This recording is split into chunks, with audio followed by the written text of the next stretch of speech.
हुए सारे आप सारे मेहमानों की खुद के लिए भी जय बोलना जरूरी है। आज इस माई फार्म विला के भूमि पूजन सेरेमनी के अवसर पर यहाँ उपस्थित हमारे काका जी, आदरणीय दिग्रसे काका जी, मंच पर उपस्थित हमारे मार्गदर्शक एवं अखिल भारतीय भोयर पवार महासंघ के हमारे राष्ट्रीय अध्यक्ष, जिनका हमेशा मुझे सामाजिक तौर पर मार्गदर्शक मिलता है, उनका सानिध्य मिलते रहता है और उनका प्यार हमेशा मेरे साथ में रहता है, ऐसे हमारे आदरणीय डॉक्टर ND राउत सर, मंच पर उपस्थित माई फार्म माई डेवलपर में मेरे सहयोगी पार्टनर आदरणीय उमेश महंत भैया, आदरणीय विलास जी, और मंच पर उपस्थित जो हमेशा हमारे साथ में माई ग्रुप के साथ में कंधे से कंधा लगा करके खड़े रहते हैं, चाहे कभी भी किसी भी वक्त पर किसी भी चीज़ की आवश्यकता हो तो वो अपना समझ करके दौड़ करके आते हैं और वो खड़े रहते हैं। ऐसे हमारे बहुत पुराने मित्र प्रोफेसर आदरणीय सुरेंद्र मोरे सर और यहाँ उपस्थित मेरे सभी साथी, आए हुए सभी हमारे मेहमान, परिवार के सभी सदस्य मित्रों, आप सभी को लगभग 1-1.5 घंटे से आप लोग आए हैं, देख रहे हैं। मुझे लगता है सभी को ये लोकेशन तो बहुत पसंद आया, दिल से पसंद आया, क्योंकि ऐसी खूबसूरत जगह नागपुर के इतने नियर बाय में नहीं है। ख़ास बात यह है कि हम लोग अब तक जो काम कर रहे थे, my asset infra my group, यह कंपनी 2016 की स्थापना हुई है, 4 मार्च 2016 को। बहुत ज़्यादा वक्त नहीं हुआ है, 8 साल का हमारा कार्यकाल हुआ है। और इस छोटे से कार्यकाल में मतलब जो हमने एक से एक प्रोजेक्ट लाए, सब प्रोजेक्ट को लोगों ने पसंद किया। पसंद तभी किया जाता है जब लोगों को उसका फ़ायदा मिलता है। ख़ास बात तो यह है कि जिन्होंने जो भाव में प्रॉपर्टी परचेस करी, उसका उनको देखते ही देखते 2-3 सालों के अंदर में दुगुना तिगुना रेट मिलना शुरू हो गया। तो सबसे पहले हमने प्लॉट बेचने की शुरुआत करी और प्लॉट से लोगों को जो फ़ायदा हुआ और फिर रिक्वायरमेंट आने लगी कि सर अभी प्लॉट के साथ साथ में कंस्ट्रक्शन का कुछ प्रोजेक्ट है क्या आपका। मार्केट में बहुत सारे लोगों के प्रोजेक्ट है, परिचित भी बहुत सारे, लेकिन भरोसा किस पे करेगा।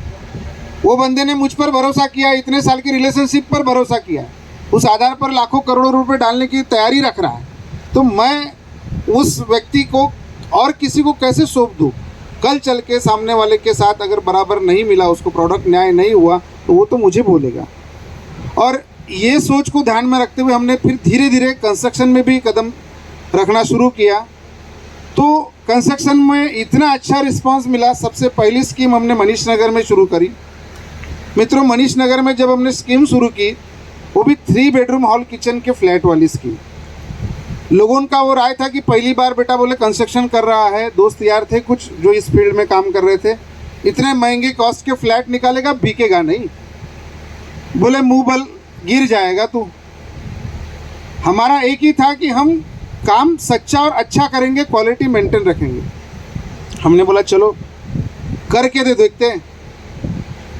चाहते तो 2 BHK और 3 BHK मिक्स फ्लैट स्कीम बना सकते थे, लेकिन मेरी सोच पहले से थी कि 3 BHK वाला जो कस्टमर है, शुरुआत में मैंने 60 लाख रुपए की प्राइस उसकी रखी थी एक यूनिट की। बाद में आखिरी में वही सेम यूनिट हमने 78 लाख रुपए में बेचा। 18 लाख रुपए का पहले जिन्होंने बुक करा था, वो कस्टमर को 2 साल के अंदर में फ़ायदा हुआ। तो मेरी ये सोच थी कि जो 2 BHK वाला कस्टमर है, 40-45 के बजट वाला कस्टमर है, और 3 BHK वाला कस्टमर है 60-65 लाख 70 लाख वाला कस्टमर है। तो इन दोनों की जो मेंटेलिटी है, क्योंकि 2 BHK कौन व्यक्ति है जो पहली बार बेचारा चाहता है कि मैं किराए के घर में हूँ तो यार चलो एक अपने खुद के घर में चला जाऊँ, ये एक 2 BHK वाला कस्टमर है। और 3 BHK वाला कौन है, जो ऑलरेडी किराए के घर से 2 BHK में रह रहा है, अपनी लाइफ स्टाइल को अपग्रेड करना चाहता है और फिर 2 का वो 3 BHK में शिफ्ट होता है। तो दोनों की मेंटेलिटी मैच होना कठिन होता है, और फिर मेंटेलिटी मैच नहीं हुई तो वो प्रोजेक्ट मेंटेन नहीं होता, स्कीम मेंटेन नहीं होती। बिल्डर ने कितनी भी अच्छी इम्यूनिटी बनाई हो, कितना भी अच्छा डेवलप किया हो, क्वालिटी मेंटेन किया हो, लेकिन अगर मेंटेनेंस प्रॉपर अगर नहीं आया, उनकी मेंटेलिटी मैच नहीं हुई, आपस में क्लैशेस अगर आ गए, तो प्रोजेक्ट मेंटेन नहीं होता और ख़राब हो जाता। तो कहीं ना कहीं मार्केट के अनुभवों से ये सीख मुझे मिली थी। तो मित्रों, इतना अच्छा रिस्पांस आया हमारे वो स्कीम को कि हमने आखिरी का जो डुप्लेक्स फ्लैट मैंने खुद के लिए करके रखा था, वो भी क्लाइंट ने मांगा और 97 लाख रुपीज़ में मनीष नगर में मैंने 97 लाख रुपए में फ्लैट बेचा। मतलब लगभग करोड़ रुपए का फ्लैट बेचा। लोग कहे कि कैसे बेचे, आज कस्टमर फिर से रिपीट हो रहे हो। फिर हम सोचे कि अभी यार प्लॉट भी हो गया, कंस्ट्रक्शन भी हो गया, दूसरी स्कीम हमने सहकार नगर में शुरू कर दी, तो वो 2 BHK की एक्सक्लूसिवली 2 BHK की स्कीम बना ली। अभी और बड़ी मल्टी स्टोरी बिल्डिंग का प्लानिंग चल ही रहा है। तो साथ साथ में मेरे पास विलास भैया और हमारे रिलेशन लगभग 10-15 साल पुराने संबंध है, सामाजिक तौर पे हमारे संबंध थे। हमने एक बहुत बड़ा आयोजन सामाजिक लेवल पे नागपुर में 2016 में किया था।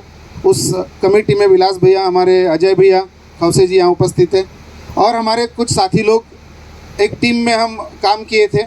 तो लगभग 45,000 लोग नागपुर के हमारी कम्युनिटी के एक जगह पर उनको एकत्रित कर हमने वो एक बहुत बड़े इवेंट को अंजाम दिया था। तो वहाँ एक दूसरे को पहचानने का, एक दूसरे को समझने का हमको समय मिल गया था। जो 2-3 महीने हम एक दूसरे के साथ में घुल मिल करके काम किया, तो कौन व्यक्ति कैसा काम करता है, किसका नेचर कैसा है, किसकी नीयत कैसी है, ये परखने को 2-3 महीने काफ़ी है। और वो हमने एक दूसरे को समझ लिया। तो भैया रेगुलर मिलना जुलना, हाय हेलो हमारा चलता था, भैया का जॉब है, और फिर रेगुलर आना जाना भी चलता था ऑफिस में। साथ साथ में फिर उमेश भैया उनके मित्र थे, पड़ोस में ही रहते हैं, एक ही बिल्डिंग में रहते हैं। तो उमेश भैया से उनका इंट्रोडक्शन मेरे से हुआ, उनके माध्यम से। तो हम 3 साल पहले उमेश भैया के साथ में मुलाकात हुई हमारी कोविड के पहले। और फिर वो कुछ दिन बाद मुझे बोलने लगे कि भैया यार आपके पास प्लॉट है, लेकिन हमको एक आधा फार्म हाउस दो ना यार, बोले एक आध फार्म हाउस बनाओ ना, बोले आपके यहाँ से ले लेंगे। मतलब देखो हम कैसे जोड़ते हैं अपने लोगों को। तो वो फार्म हाउस परचेस करने के पॉइंट ऑफ व्यू से ये दोनों भाई आए मेरे पास, बोले भैया एक फार्म हाउस का प्रोजेक्ट। तो मैंने इनको फार्म हाउस दिलाने के लिए मैंने कहा भैया यार ज़मीन है मेरी, लेकिन चूंकि सैंक्शन नहीं मिलता, इसलिए मैं बोला ज़मीन 10-10 एकड़ के 2 पट्टे पड़े, एक 4 एकड़ का पट्टा है काटोल रोड पे, एक 10 एकड़ का वर्धा रोड पे, 10 एकड़ का चंद्रपुर रोड पे है। बोला अच्छे लोकेशन पे है, लेकिन वहाँ कुछ किया नहीं है। अगर बोला वो लोकेशन आपको पसंद आ जाए तो बोला फिर सोचते हैं कि चलो उसमें भी हम आगे बढ़े। एक दिन हम समय निकाल करके ज़मीन देखने के लिए चले गए। वो ज़मीन दिखाई जो मेरी ऑलरेडी ज़मीन है। फिर भैया बोले नहीं वो थोड़ा सा अलग पड़ता है, उससे कुछ अच्छी ज़मीनें अगर आई तो हम एक तो बोले आपका बुकिंग पक्का है, 2 तो हमारी है, और हमारे साथ में बोले 1-2 और दोस्त लोग हैं, हम 2-4 बुकिंग तो साथ में कर ही लेंगे। फिर एक बार ये ज़मीन जब उनके माध्यम से आई, ये ज़मीन उन्होंने ही लेके आई और मेरे साथ में डिस्कस किए कि भैया बोले एक ऐसी ज़मीन आई है अमरावती रोड पे, बोले बहुत अच्छी है, बगल में फार्म हाउसेस बने हैं, लोग एम्यूनिटी डेवलप करके उसको एंजॉय भी कर रहे हैं और बहुत अच्छा नेचर का ब्यूटी है, बोले वहाँ पर एक बार देखने चलते। फिर मैं पहले ही अमरावती रोड को लेकर के थोड़ा सा निगेटिव था, क्योंकि इस रोड पे मैंने कभी काम किया नहीं था। हमने 2006 से मैंने किसी और कंपनी में काम की शुरुआत की, 2004 से, और फिर 2016 से खुद का काम शुरू किया।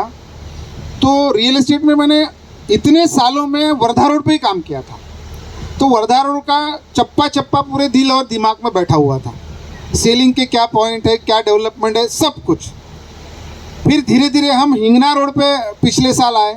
तो हिंगना रोड पे अभी 2 प्रोजेक्ट हमारे चल रहे हैं, वहाँ महिंद्रा कंपनी के सामने ऑफिस भी शुरू किया।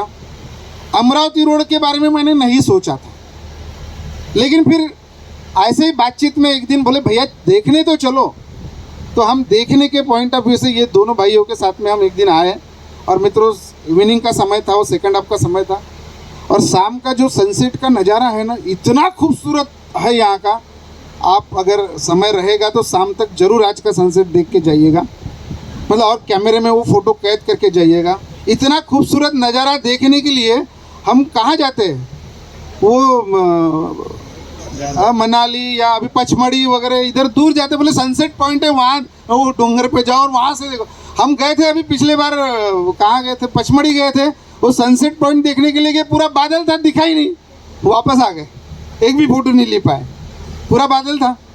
लेकिन हमारे यहाँ इतना खूबसूरत सनसेट होता है ना, आप देख कर जाइएगा। तो वो जब मैंने देखा उस दिन का वो नज़ारा, तो मेरे दिल में ये जगह बैठ गई। मैंने कहा भैया करेंगे इसको। और मित्रों, हमने डिसीजन लिया और बोला आप अभी खुद का नहीं तो अभी साथ में करेंगे, आप आ जाओ। बोला आप भी साथ में आ जाओ, नई कंपनी बनाते हैं, नया फर्म बनाते हैं, माई ग्रुप आपके साथ में, एकमेका सहाय्य करू अवघे धरू सुफन, ह्या मनीच्या आधारे म्हटलं आपण सगळे मिळून काम करू। हा प्रोजेक्ट फक्त माझा नाही, तुमचाही राहणार आणि आपल्या सगळ्यांचा राहणार। तो यही हमारी एक यूएसपी है काम करने के। बोले कि यार इतने बड़े बड़े प्रोजेक्ट कैसे करते हैं। कुछ लोग कहते हैं कि यार आपने एक 6-7 सालों में, अभी ये 26-27वां प्रोजेक्ट है ऑलमोस्ट। जब हमने डॉक्यूमेंट्री बनाया तब 25वां करके वहाँ पर लिखा था, 25 प्रोजेक्ट कंप्लीट हो गए। उसके बाद में पिलका पर शुरू कर दिया हमने, वो 26वां हो गया और ये 27वां प्रोजेक्ट है। और ये सारे जो प्रोजेक्ट्स हैं ये खुद के ओनरशिप के, मतलब 7 बार पे आपको मोतीलाल चौधरी ये नाम दिखेगा। फर्म अलग अलग हो सकती है। कंस्ट्रक्शन की फर्म हमारी माई कंस्ट्रक्शन है, लेआउट में माई एसेट इंफ्रा है, माई एसेट इंफ्रा वेंचर है, माई इंफ्रास्ट्रक्चर है, ठीक है। और अभी हम फार्म हाउस पे माई डेवलपर नाम से ये नई फर्म बना है। इनकम टैक्स और अकाउंटिंग के पॉइंट ऑफ व्यू से वो एक अच्छा साफ सुथरा काम हो, इस तरह से ये सब काम हम कर रहे हैं। तो कहने का तात्पर्य ये है कि अभी फार्म हाउस का जो प्रोजेक्ट हमने यहाँ पर शुरू किया है मित्रों, बहुत ही शानदार लोकेशन है। अब तक मैंने फार्म हाउस में भी इसके पहले काम किया। 0 माइल से 40-50 किलोमीटर दूर वो फार्म हाउसेस थे। एक समय पे मैंने 150 फार्म हाउस प्रीवियस कंपनी में बुक करे थे। यहाँ से बनारस, जगदलपुर, कोरबा, सातारा, कराड़ के लोगों ने नागपुर में फार्म हाउसेस बुक किए थे। और बुक करने के लिए मैं दूर दूर तक गया था। देहरादून के लोगों ने, कई IT इंजीनियर ने, कई IAS अधिकारियों ने नागपुर में फार्म हाउसेस बुक करे थे। और वहाँ नेचुरल ब्यूटी कुछ भी नहीं थी, आर्टिफिशियल उनको डेवलप करना पड़ा। आज ये जगह अपने आप में नेचुरल ब्यूटी यहाँ बहुत खूबसूरत है, डेवलप करने की ज़रूरत नहीं है। बस डेवलपमेंट में जो हम कंस्ट्रक्शन का पार्ट है, जो अम्यूनिटीज़ का पार्ट है, जिसमें हम क्लब हाउस बना करके देने वाले हैं आपको, स्विमिंग पूल रहेगा, रेन डांस रहेगा, उसमें ग्रीन जिम रहेगा, और भी काफ़ी सारे बैडमिंटन कोर्ट है, क्रिकेट की नेट है, फुटबॉल है ना, वॉलीबॉल है, बहुत सारी ऐसी चीज़ें हम वहाँ डेवलप करके देंगे। उसके अलावा हम सेकंड फेज में डेस्टिनेशन वेडिंग का भी प्लान कर रहे हैं, जो टेकड़ी वाला, जो हिल वाला हिस्सा है उसमें, कि हमारे जो 47 यूनिट धारक रहेंगे, उसके अलावा डेस्टिनेशन वेडिंग ये बाहर के लोगों के लिए भी हम ओपन करेंगे, उसका कमर्शियलाइजेशन करने के पॉइंट ऑफ व्यू से। क्योंकि जब बड़ा प्रोजेक्ट मेंटेन करना है तो सबसे पहले रेगुलर मेंटेनेंस का पैसा हमको कुछ ना कुछ जब वहाँ से जनरेट करेंगे।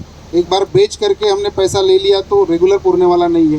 भला ही 47 प्लॉट धारक मेंटेनेंस देंगे, लेकिन फिर भी मेंटेन करना कठिन हो जाता है। ज़्यादातर प्रोजेक्ट इसलिए फेल होते हैं कि बना तो लेते हैं अच्छा, लेकिन बाद में मेंटेन नहीं कर पाते, और इसलिए वो प्रोजेक्ट फेल हो जाते हैं। हमने अब तक जो काम किया है अच्छा ही काम किया है।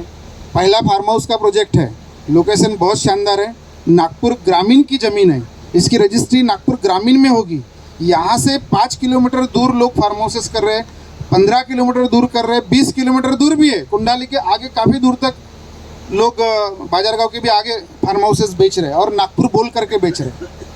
काफ़ी ज़्यादा रेट है। मैं मेरे दोस्तों के फार्म हाउस के प्रोजेक्ट में गया हूँ, लेकिन उसकी रजिस्ट्री कहीं काटोल में हो रही है, कहीं कुंडाली में हो रही है, तो कहीं वर्धा में हो रही है। मतलब जुरिडिक्शन उनका नागपुर के बाहर का है। ये जो प्रॉपर्टी है, अगर हम इन्वेस्टमेंट पॉइंट ऑफ व्यू से भी अगर इस प्रॉपर्टी को देखते हैं मित्रों, तो नागपुर ग्रामीण की प्रॉपर्टी है, तहसील नागपुर है, जिला नागपुर है। इसकी रजिस्ट्री नागपुर के 7 नंबर ऑफिस या 10 नंबर रजिस्ट्री ऑफिस में होगी, जो प्लॉट धारक की रजिस्ट्री होगी। अब हमने 11,000 से लेकर के ऊपर के फार्म हाउस के साइज रखने का कारण ये है, महाराष्ट्र गवर्नमेंट का अभी एक नया जी आ रहा है कि 10 आर की रजिस्ट्री एग्रीकल्चरल लैंड की होगी।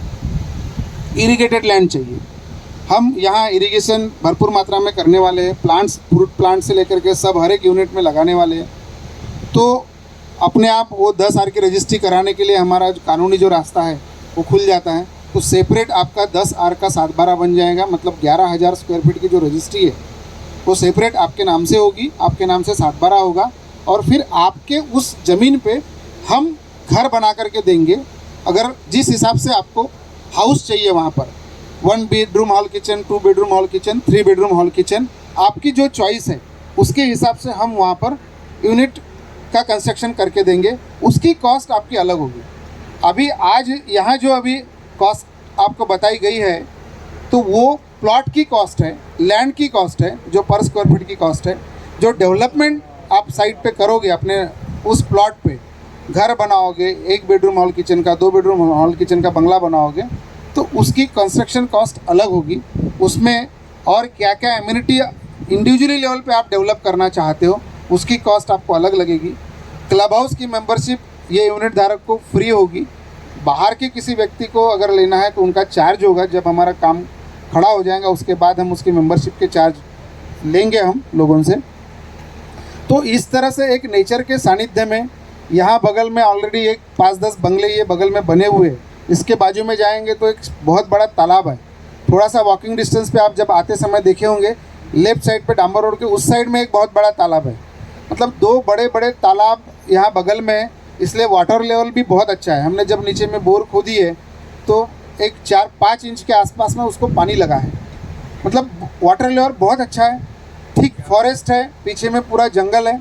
आप जो आखिरी के फ्लैग्स से यहाँ से निकलने के बाद आप देखोगे तो आपको समझ में आएगा कि वो हिल पे भी हमारी वहाँ हिल तक ज़मीन गई हुई है। तो वहाँ से जब वो आखिरी छोर पे जब हम खड़े रहेंगे, डेवलप होने के बाद जब वहाँ से देखेंगे तो हमको और अपना मकान बनाएंगे तो वो मकान के छत पे से सारा लेक और ये सारा नेचुरल ब्यूटी बहुत खूबसूरत दिखेगा। तो इतना एक खूबसूरत लोकेशन बहुत कम लोगों के नसीब में है। ये 47 यूनिट है और आज मुझे खुशी हो रही है कि इस लॉन्चिंग के अवसर पर हमारे